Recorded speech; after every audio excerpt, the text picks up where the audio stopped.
বড় আছে ছোট আছে, কিন্তু আমি তুমি করেই সবাইকে বলি, কারণ তোমরা হচ্ছে দেশের কি ভবিষ্যৎ নাকি। আমরা তো বুড়ো হয়ে গেছি না, ওল্ড। আমরা এখন, তোমরা হচ্ছে আমাদের কান্ডারি। এইটা আজকে আমার খুব ভালো লাগছে যে তোমরা এতটা পাঞ্চুয়াল, যে একের জন্মদিনে একে উপস্থিত হয়ে জন্মদিনটা করা। একটু আগে আমাদের বলল যে সবার জন্মদিন করা হয় না, বিশেষ করে জন্মদিন করা হয়, এটা একটা সত্য কথা।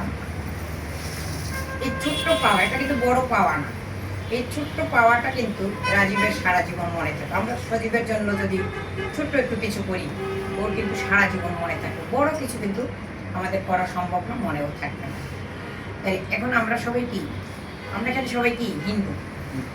আমাদের কিন্তু সবথেকে বড় কথা যেটা আমি বলবো, আমাদের সবার এক থাকতে হবে, সবার একাত্মতা হতে হবে। এক ভাইয়ের পাশে এক ভাই দাঁড়াতে হবে। সবাই তোমরা ভাই ভাই মনে করবে, কেউ কখনো ভাববে না যে আমার পর সংগঠনের কেউ, এটা না, রাজীব আমার ভাই, সজীব আমার ভাই, এই ভাই ভাই চিন্তা করে কিন্তু সবাই সবার পাশে দাঁড়াতে হবে। আর যদি আমরা হিন্দুরা এক থাকতাম, আমাদের আজকে যে দুর্দশা দূর অবস্থা, এটা কিন্তু হতো না। আমরা কিন্তু এক না। রাজীবের জন্মদিন আমি আসবো না, আমার জন্মদিন রাজীব আসবে না, অখিলের জন্মদিন আমি আসবো না, এই যে আমাদের ইগো, এই যে আমাদের মনের ভিতরে মলিনতা, এটা আমাদের দূর করতে হবে। আমাদের ছোট হোক আয়োজন, কেকটা না হতো, আমরা যদি সবাই আজকে এখানে উপস্থিত হয়ে রাজীবকে শুভেচ্ছা জানাইতাম একটা মোমবাতি জ্বালাইয়া, সেটাও কিন্তু বিরাট নাকি। ভালোবাসার চাইয়ে বড় আর কোনো কিছু এই পৃথিবীতে নাই, আছে নাই। কেক কাটা যাবে, অনেক বড় বড় কেক কাটা যায়, অনেক বড় বড় মিষ্টি অর্ডার করে আনা যায়, কিন্তু সেইটা কি কোনো কিছু? সেটা কোনো কিছু না। কোনো কিছু হচ্ছে তার জন্মদিনটাকে উইশ করা, তাকে অ্যাপ্রিশিয়েট করা, তার কথা মনে রাখা। আজ রাজীবের জন্মদিন, এটা মনে হয় এইখানে আমরা আছি। মৃত্যু কিন্তু সবার জন্য ক্ষণস্থায়ী, ছোট বড় সবাই। নিঃশ্বাসের কিন্তু একটু সময়ও বিশ্বাস নাই। আমরা যে যখন চলে যাব, কিন্তু যে যতটুকু করে যাব এইটুকুই মনে থাকবে। আজ হয়তো তোমাদের সাথে আমার দেখা হয়েছে, কাল হয়তো হবে না, হ্যাঁ এরকম, কিন্তু এই জন্মদিনটা মনে থাকবে, এই জন্মদিনের এটা। তাই তোমরা সবাই যতটুকু পারো বড় ভাইদের, তোমাদের প্রিয় মানুষদের করবা। আর রাজীব আর ওর নামটাই আমি বারবার তোমরা দুজনে আমাকে একটা কিছু হলেই, বিশেষ করে রাজীব আমাকে বলে তুমিও বলো, আবার তুমি বলবা। আর দীপু তো দীপুই, দীপুর কোনো ইয়া নাই, দীপুর কোনো নাম্বার নাই। দীপুর হলো আমার সব, যেখানে দেখবো আর আমি দিদি, হ্যাঁ এর সাথে যোগাযোগ আর একটা যে ছিল নাম জানি না।